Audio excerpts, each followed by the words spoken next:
Assalamualaikum warahmatullahi wabarakatuh. Selamat pagi pemirsa, kembali lagi bersama saya Ola. Dan pada kesempatan kali ini dalam acara Animal Talk, bahas hewan bersama dokter hewan.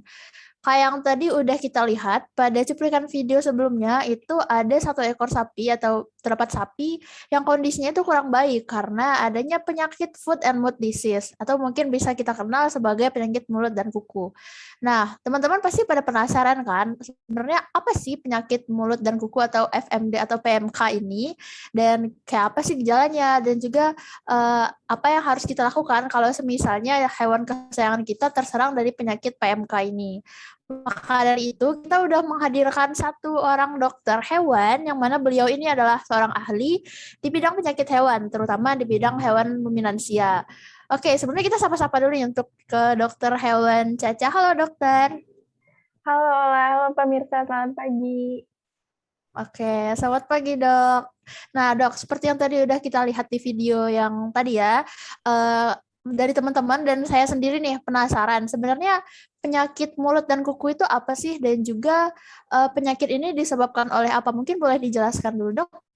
Oke, penyakit mulut dan kuku atau foot and mouth disease ini disebabkan oleh foot and mouth disease virus atau FMDV yang merupakan virus dari famili Picornaviridae genus Aptovirus.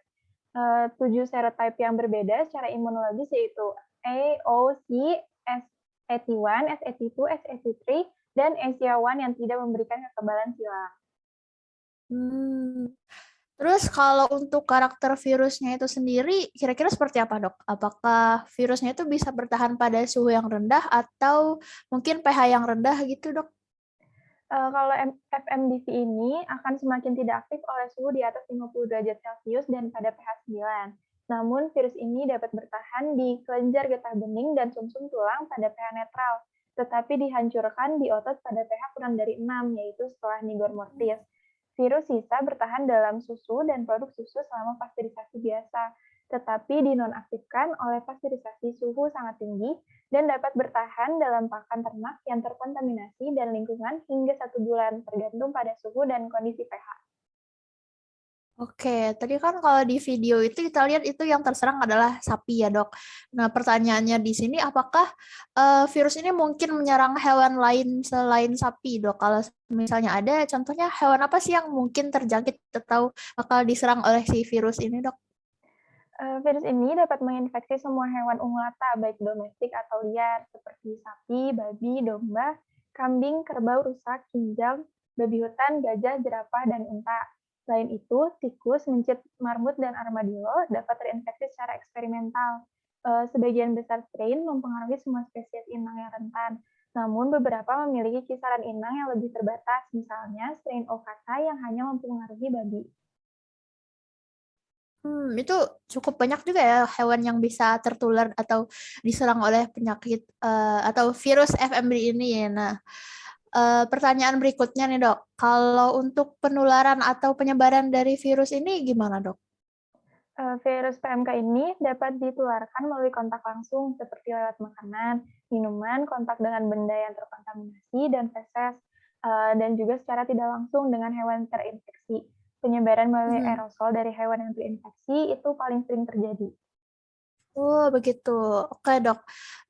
Terus untuk kita mengetahui dari si penyakitnya ini nih, contohnya kayak gejala klinisnya itu bentuk dari gejala klinis itu gimana dok? Apakah dapat kita lihat dengan jelas atau tidak? Untuk gejala klinisnya dapat berkembang secepatnya 12 jam. Intervalnya biasanya adalah 24 hingga 48 jam. Ketika hewan yang rentan melakukan kontak dengan hewan yang terinfeksi secara klinis, waktu puncak penularan umumnya ketika vesikelnya pecah dan gejala klinis biasanya berkembang dalam 3-5 hari. Gejala Hmm. klinis pada hewan yang rentan umumnya mempunyai persamaan, yaitu diawali dengan demam, kusam, kehilangan nafsu makan, dan penurunan produksi. Tanda-tanda ini lalu diikuti oleh air liur yang menetes dan berlebihan, terdapat sekret hidung berupa serosa, tubuh yang gemetar, kaki yang menendang atau pincang, dan diikuti oleh pembentukan vesikel atau lepuh pada lidah, gusi, pipi, langit-langit keras dan lunak atau hard and soft palate, bibir, lubang hidung, moncong, ruang interdigital, pita koroner, ambing, dan puting susu. Selain itu, hewan Hmm. yang bunting juga dapat mengalami abortus. Pada pemeriksaan postmortem, dapat ditemukan erosi pada pilar rumen, garis abu-abu atau kuning di jantung karena degenerasi dan nekrosis miokardium atau yang biasa dikenal dengan jantung harimau atau tiger heart. Oke. Jadi gitu ya teman-teman untuk gejala klinis dari si penyakit PMK ini. Nah, kalau kita analisis atau kita perhatikan itu untuk kerugian yang ditimbulkan itu cukup besar ya bagi peternaknya ya dok ya. Karena itu dapat menyebabkan kesakitan dan juga kematian yang cukup tinggi pada hewan ternak. Nah, untuk dari dokter sendiri nih, untuk teman-teman atau mungkin sekiranya ada peternak yang menonton dari talk show kita ini, ada nggak sih bentuk pencegahan atau pengobatan yang dapat dilakukan sekiranya hewan ternak mereka itu terjangkit atau terserang dari penyakit PMK ini, dok? Untuk pencegahan dapat dilakukan dengan memperhatikan sanitasi seperti pelindungan zona bebas dengan pengendalian dan pengawasan pergerakan hewan perbatasan, tindakan karantina, penyembelihan hewan yang terinfeksi, pulih dan rentan PMK, pembersihan dan desinfeksi tempat dan semua bahan yang terinfeksi seperti peralatan, mobil dan pakaian, serta pembuangan karkas, tempat tidur, dan produk hewan yang terkontaminasi di area yang terinfeksi. Pencegahan juga dapat dilakukan dengan pemberian vaksin yang tidak aktif. Vaksin PMK ini dapat diklasifikasikan sebagai vaksin standar potensi atau higher potensi. Oke, ternyata walaupun penyakit ini disebabkan oleh virus, itu masih ada bentuk pencegahan dan pengobatannya ya dok ya. Jadi teman-teman yang mungkin sedang memiliki hewan ternak atau dari hewan peliharaannya sendiri, itu kalau misalnya ada gejala dari si hewannya, mungkin bisa langsung diberikan pencegahan dan pengobatan agar tidak menjadi semakin parah dan nanti bakal merugikan kita juga ujung-ujungnya. Oke. Kayaknya udah cukup lengkap ya yang dijelaskan atau yang kita tanyakan kepada dokter Caca, dan alhamdulillahnya memberikan manfaat dan juga wawasan serta insight yang sangat menarik nih buat kita semua.